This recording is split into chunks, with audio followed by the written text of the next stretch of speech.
Hello friends, welcome back to my channel. আজকে নিয়ে হাজির হয়েছি দারুণ স্বাদের মুখরোচক ভেন্ডির হাতে মাখা রেসিপি। এই রেসিপি খুবই কম সময়ে চটজলদি রান্না হয়ে যায়, আর এটা যদি একবার বানিয়ে খান বারবার বানিয়ে খাবেন, এবং যারা ভেন্ডি খেতে পছন্দ করেন না তারা তো চেয়ে চেয়ে খাবেন। তো চলুন বন্ধুরা, রান্নাটা শুরু করা যাক। তো দেখুন বন্ধুরা, এখানে আমি ভেন্ডি নিয়ে নিয়েছি, আর ভেন্ডিগুলো ভালো করে ধুয়ে দেখুন জল ঝরিয়ে নিয়েছি, যেন ভেন্ডির গায়ে একটুও জল না থাকেন। আপনারা একটু মুছেও নিতে পারেন ভেন্ডিগুলো। আর দেখুন ভেন্ডিগুলো আমি এরকম 2 টুকরো করে কেটে নিয়েছি, যেগুলো বড় সাইজ সেগুলো একটু 3 টুকরো করে কেটে এরকম করে নিয়েছি। তো চলুন এবারে ভেন্ডিগুলোতে কী কী উপকরণ লাগছে দেখে নেওয়া যাক। এখানে পেঁয়াজ কুচি আর টমেটো কুচি নিয়েছি, একটা টমেটো কুচি আছে, আপনারা পেঁয়াজ বাটাও দিতে পারেন। এখানে দিচ্ছি আদা বাটা, দিচ্ছি জিরে বাটা, আপনারা জিরে গুঁড়োও দিতে পারেন। এখানে দিচ্ছি রসুন বাটা সব পরিমাণ মতো, দিচ্ছি ধনে গুঁড়ো, আর দিচ্ছি এখানে পাকা লঙ্কা বাটা, এটা কিন্তু শুকনো লঙ্কা নয়, পাকা লঙ্কা বাটা, দিচ্ছি স্বাদ মতো নুন, আর দেব পরিমাণ মতো হলুদ গুঁড়ো, আর দেব সর্ষের তেল। রান্নাটা কিন্তু বন্ধুরা সর্ষের তেলেই হবে, আর সর্ষের তেলে করলে কিন্তু এই হাতে মাখা ভেন্ডি রেসিপি খেতে ভীষণ ভালো লাগবে। এবারে সব উপকরণগুলো চলুন ভালো করে মেখে নেওয়া যাক। তো ভালো করে দেখুন মেখে নিচ্ছি, যাতে ভেন্ডির গায়ে সব মশলাগুলো ভালো মতো লেগে যায়। তো ভালো করে মাখা হয়ে গেছে। এবারে কড়াইতে আমি আগে থেকে সর্ষের তেল দিয়েছি, পরিমাণ মতো দিচ্ছি ফোড়নে কালো জিরে। ফোড়নটা ভালো করে ভেজে নেওয়ার পরে মেখে রাখা ভেন্ডি দিয়ে দিচ্ছি।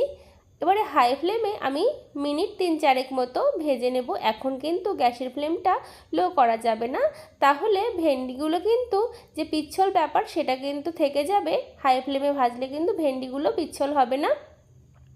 তো হাই ফ্লেমে ভেন্ডিগুলো ভালো করে আমি ভেজে নিচ্ছি। আর এই রেসিপিটা কতটা সুস্বাদু হয় আপনারা যদি বাড়িতে না বানিয়ে খান তাহলে কিন্তু সেটা বুঝতেই পারবেন না। খেতে ভীষণ ভালো হয়, ভাত রুটির সঙ্গে কিন্তু দারুণ লাগে খেতে।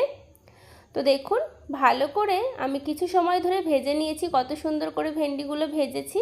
ভাজতে ভাজতে কিন্তু অনেকটাই সেদ্ধ হয়ে গেছে দেখুন বন্ধুরা। তো আপনারা কিন্তু অবশ্যই বাড়িতে ট্রাই করবেন।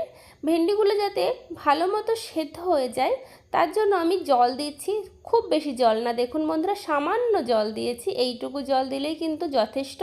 এবারে রান্নাটা আমি গ্যাসের ফ্লেমটা লো করে দিয়ে রান্না করব, যাতে ভেন্ডিগুলো ভালো মতো সেদ্ধ হয়ে যায়। মাঝখানে আমি 2-1 বার নাড়াচাড়া দিয়ে নিয়েছি।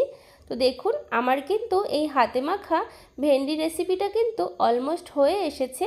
আপনাদের কেমন লাগলো কমেন্ট বক্সে অবশ্যই জানাবেন, আর ভালো লাগলে লাইক শেয়ার কমেন্ট সাবস্ক্রাইব করে পাশের বেল আইকনটা অবশ্যই প্রেস করে রাখবেন, যাতে নতুন নতুন ভিডিও নোটিফিকেশান আপনাদের কাছে পৌঁছে যায়। একটু টেস্টের জন্য চিনি দিলাম, তবে চিনিটা কিন্তু খুবই সামান্য দিয়েছি। চিনিটা কিন্তু একটু দেওয়ার চেষ্টা করবেন, তাহলে কিন্তু খেতে ভীষণ ভালো হবে।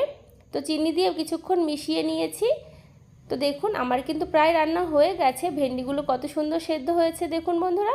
খেতে কিন্তু অসাধারণ হয় এই ভেন্ডির এই হাতে মাখা রেসিপি। এবারে গ্যাসের ফ্লেমটা আমি এখন অফ করে দেব, দিয়ে এখানে লেবুর রস দিচ্ছি, পাতি লেবুর রস। আপনারা যদি মনে করেন আমচুর পাউডার দেবেন দিতে পারেন, তবে আমার কাছে ছিল না, তার জন্য এখানে আমি পাতি লেবুর রস অ্যাড করছি। পাতি লেবুর রস দেওয়াতে কিন্তু এটা কিন্তু ভীষণ চটপটা হবে, আর খেতে ভীষণ ভালো লাগবে। গরম গরম ভাত রুটির সঙ্গে কিন্তু জমে যাবে। আর যারা ভেন্ডি খেতে পছন্দ করেন না তারা তো আপনার কাছে চেয়ে চেয়ে খাবে আর কি। তো দেখুন আমার কিন্তু রান্না হয়ে গেছে হাতে মাখা ভেন্ডির রেসিপি। আপনাদের কেমন লাগলো বন্ধুরা কমেন্ট বক্সে অবশ্যই জানাবেন। তো একটা পাত্রে নামিয়ে নিচ্ছি। দেখুন দেখতে কতটা লোভনীয় হয়েছে, খেতে কিন্তু ততটাই সুস্বাদু হয়েছে। বাড়িতে অবশ্যই একবার ট্রাই করবেন, আর যদি ভালো লাগে তাহলে লাইক শেয়ার কমেন্ট সাবস্ক্রাইব করে পাশের বেল আইকনটা অবশ্যই প্রেস করে রাখবেন বন্ধুরা।